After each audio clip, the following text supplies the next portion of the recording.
Welcome back to Collider Movie Talk. Today we're talking about the Fast and Furious franchise because there was a bit of a behind-the-scenes shakeup over there. And then on top of that, we're going to cover a whole bunch of different projects that are coming together right now at the Cannes Film Festival that you have to know about. And I am very lucky to be at this table today with two guys you know maybe all too well. It is John Rocha and Jeff Sneider. Hello. Hello.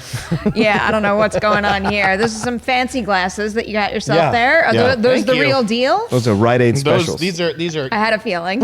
Carvana. Oh, Carvana. Oh, Yes. look at you So plugging. fancy. They sent the care pick. Do they That's wear right. those at the Met Gala? I don't know. I don't think I could pull it off. You could pull it off. You're rocking it quite well. All right. Let's jump into this first story because there's a lot of background information you're going to want to hear so we could tee up the situation right now because it's a pretty big game changer for the Fast and Furious franchise over at Universal moving forward. So according to THR, in the wake of a bitter legal dispute over Hobbs Shaw, Universal has not only dropped producer Neal Moritz from that specific spin-off film, but they also banished him from any role in a future Fast and Furious movie. Moritz has a pay or play deal over there. So what that means is basically Universal does have to compensate him on the Fast and Furious movies, even if executives don't want him involved. So this decision to remove him from the franchise is pretty costly for them. Apparently, Universal is willing to pay Moritz off for the main Fast and Furious movies, but it contends he has no right to act as producer of Hobbs and Shaw. But Moritz claims that he had a deal, but it was an oral arrangement there with Universal president Jimmy Horowitz to produce Hobbs and Shaw, and he worked on the film until he was dropped on the eve of shooting. Moritz right now is seeking the money he says he was owed as a producer and also millions in reputational damages, and he claims he came up with the idea for the spinoff with screenwriter Chris Morgan and also spent months developing it. On top of that, Studio Insider told THR that Universal tried to work out a deal with Moritz, but after a long, torturous history of fighting with him to the courthouse steps on every movie in the franchise, the company got fed up. Universal needs franchises right now, and their hopes would be that Hobbs and Shaw would generate some sequels here. And they're also exploring some other ideas that THR pointed out. For example, a female-fronted Fast and Furious film built around Charlize Theron's character. So yeah, there's a lot on the table right now. Moritz has been a mainstay in the franchise for quite some time, and now apparently he's out. So what do you guys make of this story? And specifically, what do you make of this decision to have him removed? I mean, listen, Hollywood is the land of lawsuits, right? And most of them are pretty frivolous, I would say. There are a lot of people who say, oh, but you know, he said something at a party, we had an oral agreement, and a lot of the times it is crap. This is Neal Moritz saying this. Like, I totally believe him. He obviously did do a lot of prep work on this, you know, with development in terms of putting all the elements together. He did what a producer does, and then just as shooting was about to start, they kicked his executive off the set. She had gone to like London. Like, it's not like this was like a surprise to anybody. Here's the thing. He gets a lot of money on these movies as a producer, and I'm sure they were looking at the budgets of these things being like, God, like this would be, so much more profitable if we didn't have to shell out so many millions to Neal, who's probably making something like $10 to $15 million a movie on these movies. So they asked him to renegotiate, right? And he was like, no.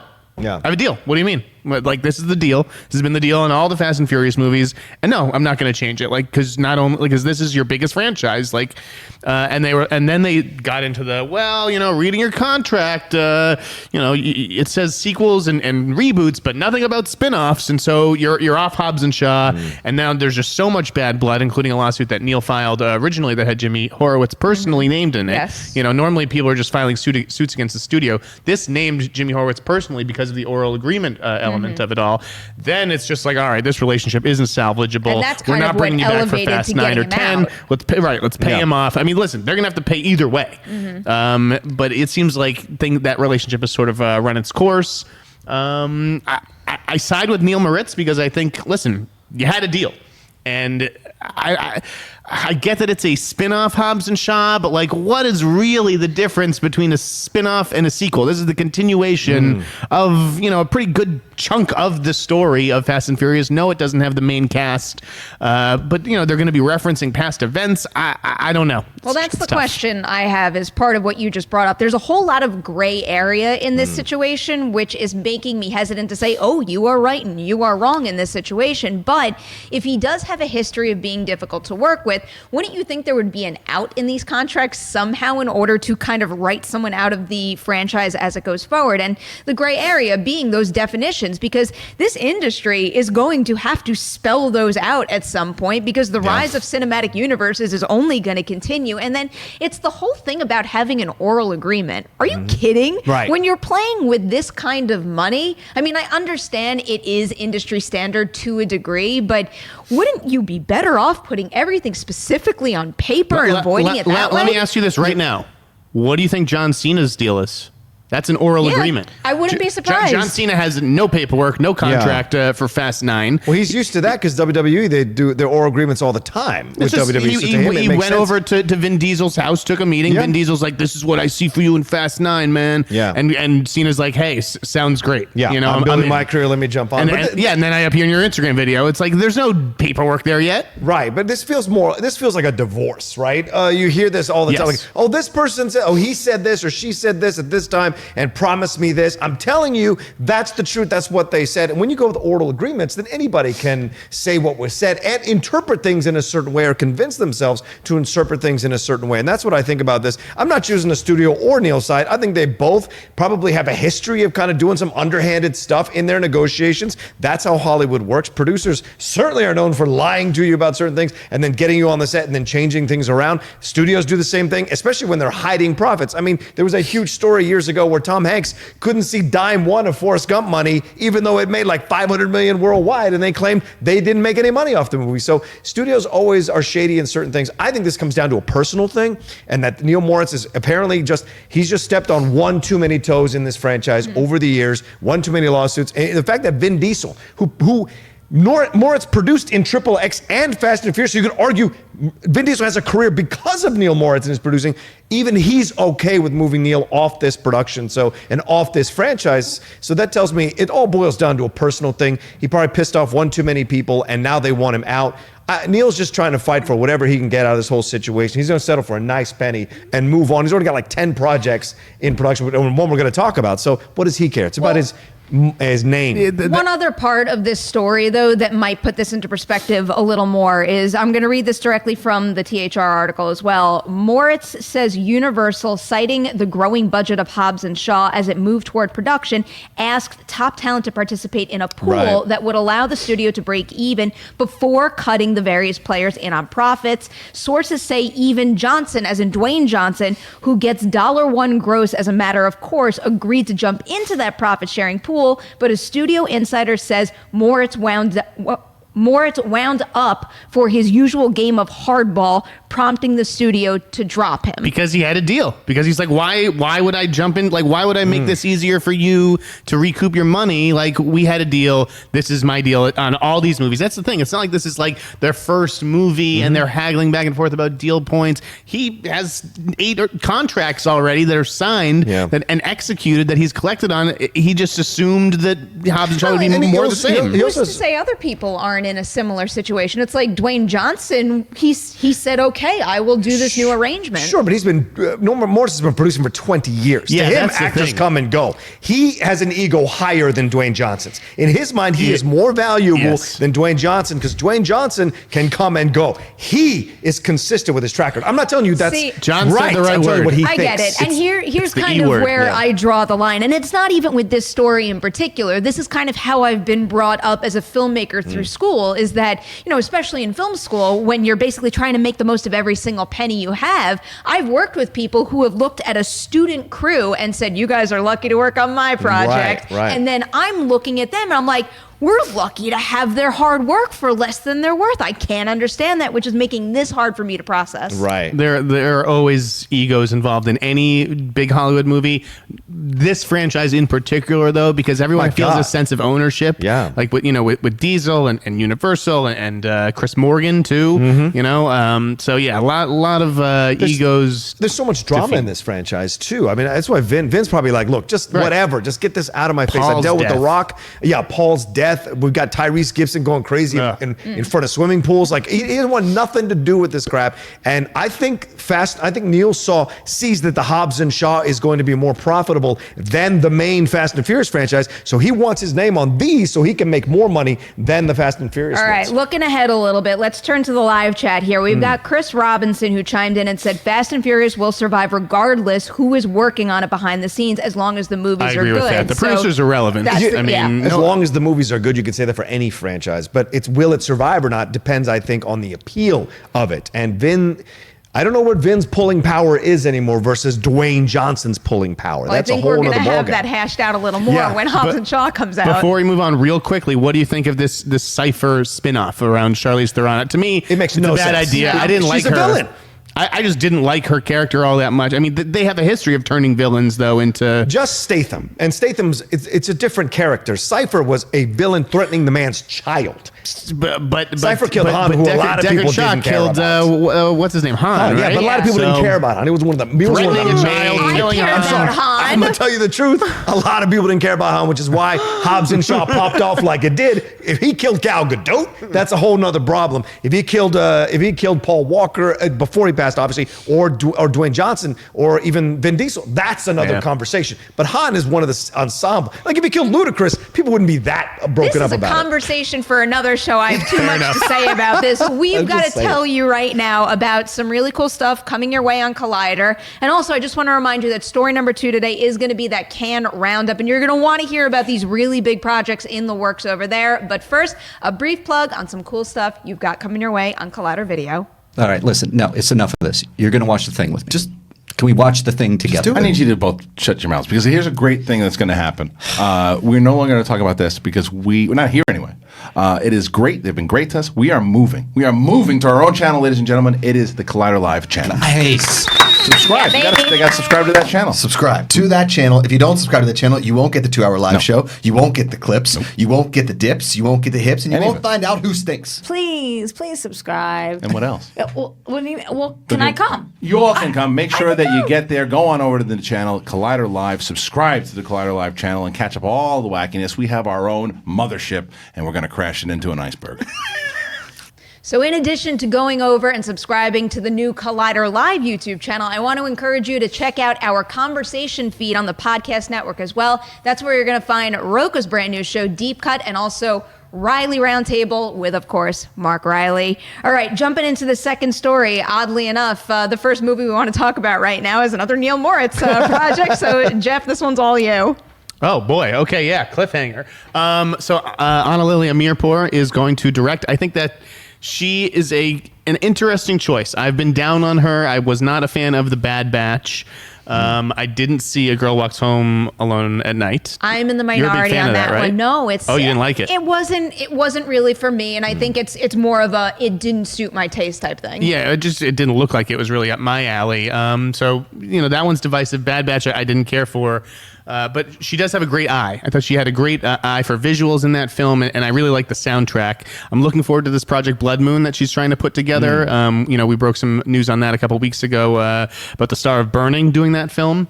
Cliffhanger, I like the idea of changing it to a female lead, and it says that Jason Momoa, who was in The Bad Batch, is going to have a key cameo. You have to think he's going to be the guy right at the beginning who drops to his death and maybe scars our female lead.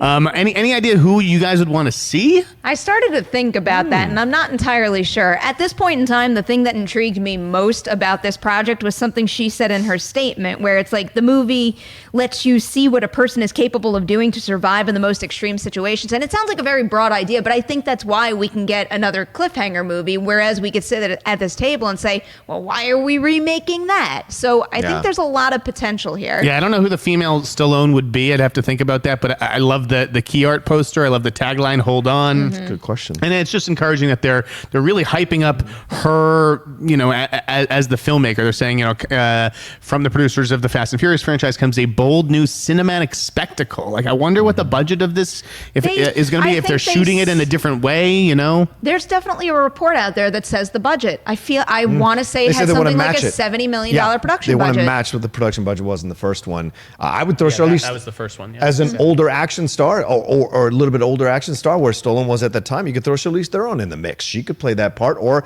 you could even throw Brie Larson if you want to go younger and play around with that. That's certainly possible. Gal Gadot is certainly possible to play this kind of thing. Yeah. So those are all in play, I think, as female action stars. I would love to see someone I wouldn't expect, though. It's like, I feel like if we made a list on the spot, that would be the list. Yeah. Before we move on to your movie, Rocha, I have a question here from Sky Patterson, who's asking, is there anything coming out at the Cannes Film Festival that you hope hits well with the wider general audience and critics? Maybe a little something from Quentin Tarantino. Yeah, that would be nice. It would. Having interviewed Mike Moe here, which will come out a little bit later, I'm hoping for that film to do well and be received well and treat that sensitive material well as well.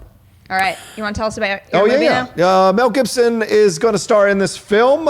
He's going to play Kris Kringle. That's 2 C's, not 2 K's like you're used to. He's going to play Santa Claus. It's a new darkly comic take. It's called Fat Man, for God's sakes. It's about a spoiled kid who hires a hitman to kill Santa Claus because Santa Claus left a lump of coal in his stocking. Child, you need some therapy. You don't need to have Santa killed. You need some therapy. But this is being done. It's being produced by Brandon James of Rough House, Nadine DeBarros of Fortitude, and Lisa Wolofsky. The names that jump out at me are Danny McBride and David Gordon Green from Rough House Partners. They're involved, and Jody Hill as well. That means it feels like Bad Santa all over again. So I wonder but with a little more darker tone to it. But I like Gibson doing this. He's doing the smaller stuff. That's where he's finding his work. So we'll see if it pops off. It feels like Bad Santa all over again. Yes. And I don't know. I mean, I'm hesitant to completely write him off, but the second I read this headline, I'm like, no, I don't want to watch this. I just think it's hilarious that Mel Gibson went from like being excommunicated from Hollywood to being Santa Claus of all people. I think that this movie will come down to the casting of the hitman. I'd heard that initially they had wanted Colin Farrell to pair with Mel Gibson, but I think if Colin Farrell is going to play another assassin, he's going to do it in a movie that's way better than what this sounds. Yeah. Will they go with like a tough, like hardened guy like Colin Farrell? Will they play it a little bit more comedic? What if Pete Davidson was there? How about something Bill like Hader? that? I want to see Hader would be great. Another Barry. A hardcore obsession with Barry. Episode 5 of season 2 just blew my mind. So now I'm like, cast Bill Hader in absolutely everything and make him all the assassins all the time. Well, he directed the crap out of that episode. I was so impressed. Ian and Eshon Helms are directing this one, and they did a couple of smaller films, Small Time Crooks. And Waffle Street. That's what they did. No, Small Time Crooks was good with John Hawkes. I liked it. So this is going to be a smaller film, I imagine. So it might get the comedy across because it's not a big budget. So I look forward to that. I've enjoyed Mel's stuff recently. Yeah. Going back to the chat for Cliffhanger here, we have Dan Allen who says Alicia Vikander, which admittedly we saw that. We already saw it. I was going to say it was another obvious name that came to mind based on the list that we were making before. But it's like, I know why. It's because of Tomb Raider. It's going to feel like the same thing. I don't want that. She couldn't open that movie, so why would they give her this one? Use your brain, guys. By the way, Cliffhanger is not a good. I don't like Cliffhanger, so I like that they're remaking it. I'm not attached to it by any means. Yeah. All right, we have one more Cannes movie to tell you about, and this is a big one because it teams Tiffany Haddish with Chris Hemsworth in a buddy action comedy called Down Under, where the two of them are playing cops. So Hemsworth's character is a detective who goes undercover to crack a series of baffling casino heists in which the prime suspects are a troupe of Australian male erotic dancers. Dorian is giggling in the background. Of course. He's forced to take the partner no one else will. Haddish's character, a lone wolf who only does things her way. Together they have to work as an unlikely duo to solve the crime of their careers.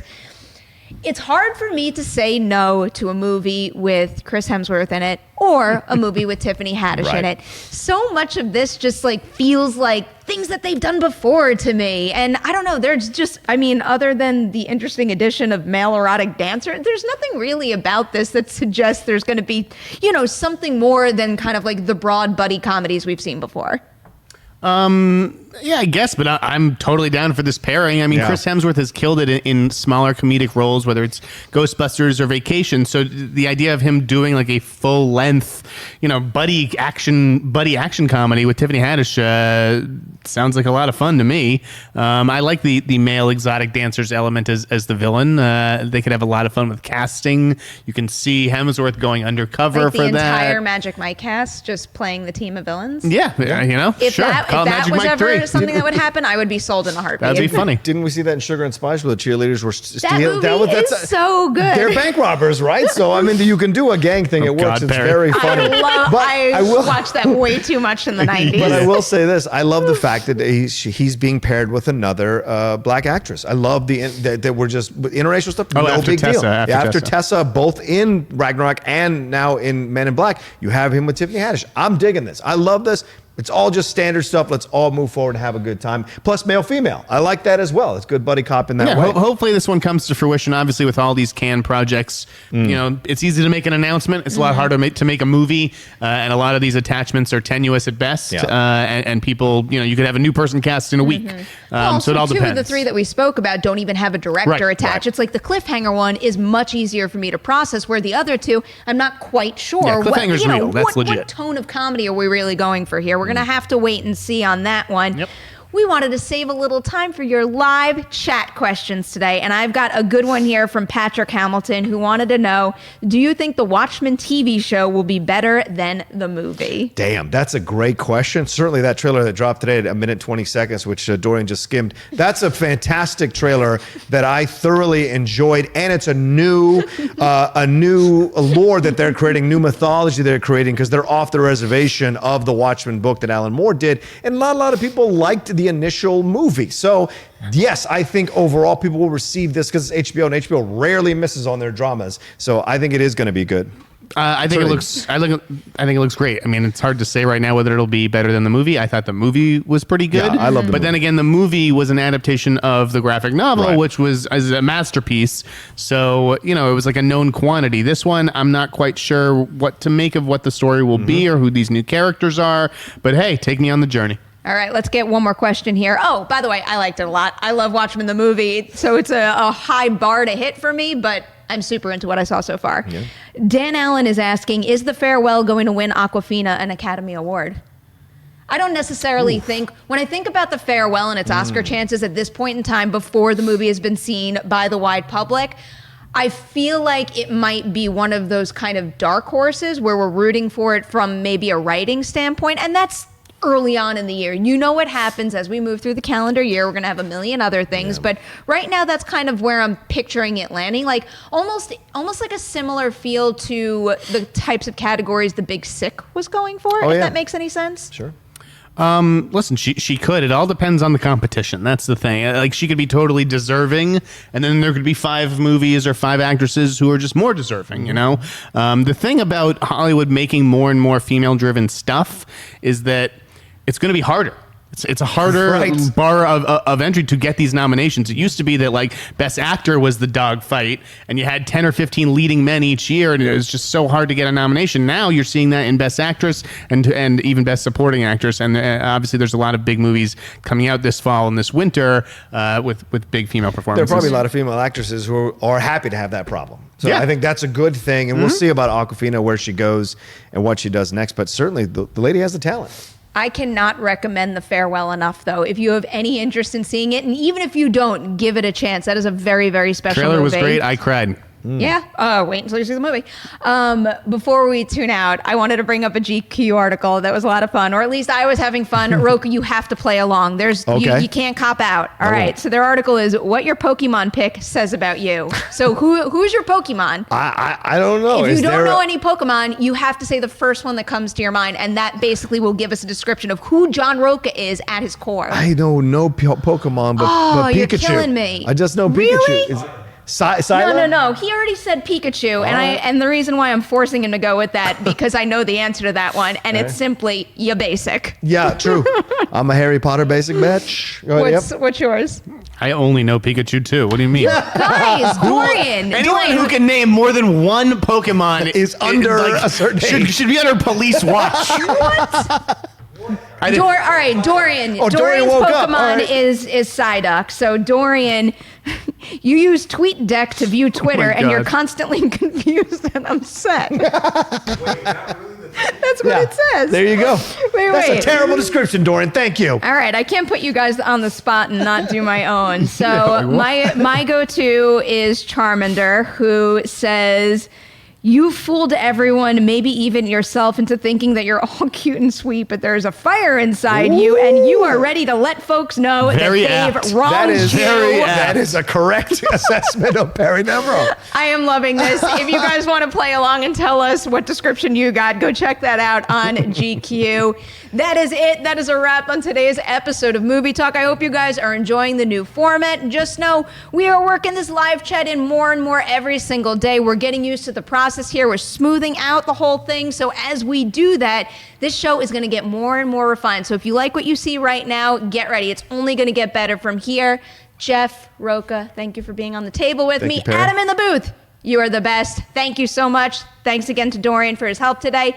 Guys, we will see you tomorrow, 3 p.m. PT Live for a new episode. Like and share this one. Check us out on Podcast Forum too. We'll see you soon. Bye, baby.